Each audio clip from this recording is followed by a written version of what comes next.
Moving forward, affirmative speakers, rise. All right, Mr. Anchetta.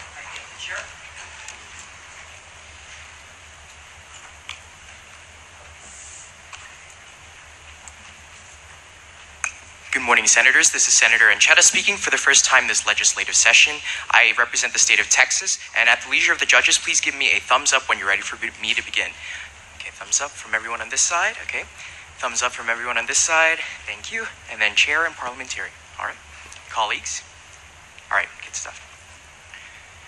Senators, I think Ms. Wang is misinterpreting the affirmation viewpoint because, quite honestly, Ms. Wang, the affirmation does not fear Russia. In fact, what we have to realize is that the affirmation, what we do, we are ready to tackle Russia. And that's why when Mr. Stewart comes up here to tell you about how he fears the boogeyman and Mr. Putin, quite honestly, we as the United States are Baba Yaga, the entity that stops the boogeyman. And it's because of this consideration that when you look at today's legislation, you don't have any choice but to affirm.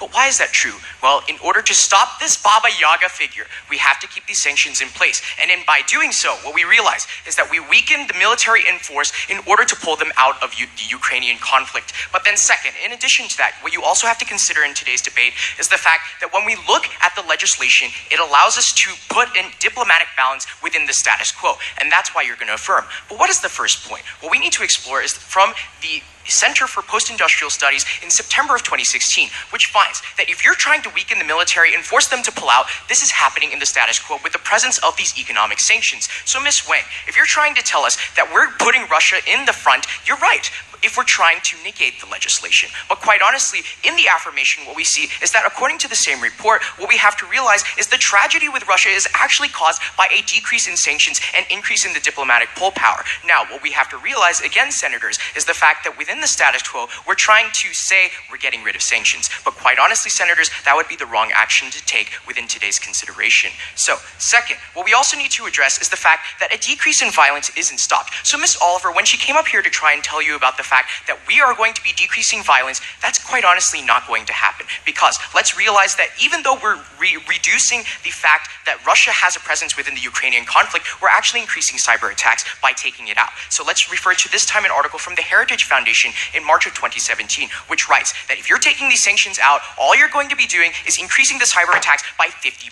So Senators, that doesn't sound like a good number. And quite honestly, that quantifies the reason why we're going to be passing today's legislation. But when we look to Mr. Newton's argument, which I'm surprised the affirmation hasn't addressed yet, we need to realize that the outsourcing doesn't actually occur. It's still going to be within the Russian government itself, but quite honestly, what we see is that according to The Guardian in September of 2016, it points out that because the outsourcing doesn't occur and it stays within the Russian government, it actually increases the tensions. So quite honestly, when we look to the sanctions, they're increasing the diplomatic pull power. Refer this time to an article from the Cato Institute in February of 2017, which points out that if you want to level the diplomatic playing field in the international stage, then what you're going to do is pass this legislation because quite honestly, these sanctions are helping us in the Ukrainian effort. Because when we look to the fact that Petro Poroshenko has appealed for the Trump administration to maintain sanctions against Russia, what we see is that saying this is the only way to keep Vladimir Putin at the negotiating table and Russian tanks away from Central Europe. So Senators, if you stand in order to stop Russia and not fear Russia, but actually take our stand against them, then you're going to pass today's legislation in effort for the U.S. constituency and the world. Thank you, Senator, for that speech of 3 minutes and 9 seconds. For the judges, questioners rise.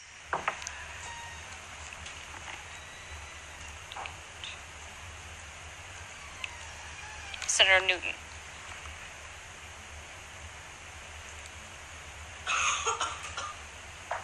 Okay, so let's talk about these cyber attacks. Under the legal definition of cyber attack, doesn't it have to come from the Russian government itself? Yes, Senator, and that's why when you try to tell us about outsourcing... Okay, thank you. So why would they not move to a third party to try to go under today's legislation? Well, Senator, if you let me finish what I'm talking about, the fact is that while you're trying to advocate for outsourcing, that's not actually occurring within the status quo today. Yeah, it's not happening in the status quo. It would happen if we pass today's legislation. Well, what we have to realize is that by passing the legislation, we prevent it from occurring even more. No, because we're preventing the Russian government, not third parties. Senator. Okay, so Russia's made it pretty clear that they want to interfere with the U.S. democratic process or the European democratic process, right?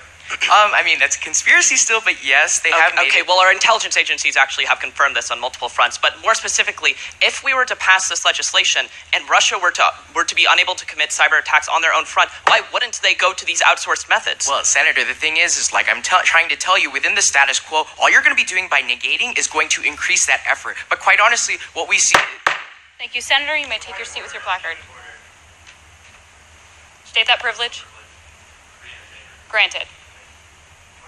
Yes. I technically did not have a question since I've already asked one, and numerous people who are standing up have precedent. On my precedence chart, I did not have you asking a question. My apologies, Senator. Does the chair relieve me? Yes, Okay. you may take your seats. I thank the chair. And with that, I believe it is, who is our next presiding officer? Senator Berryman. Sarah,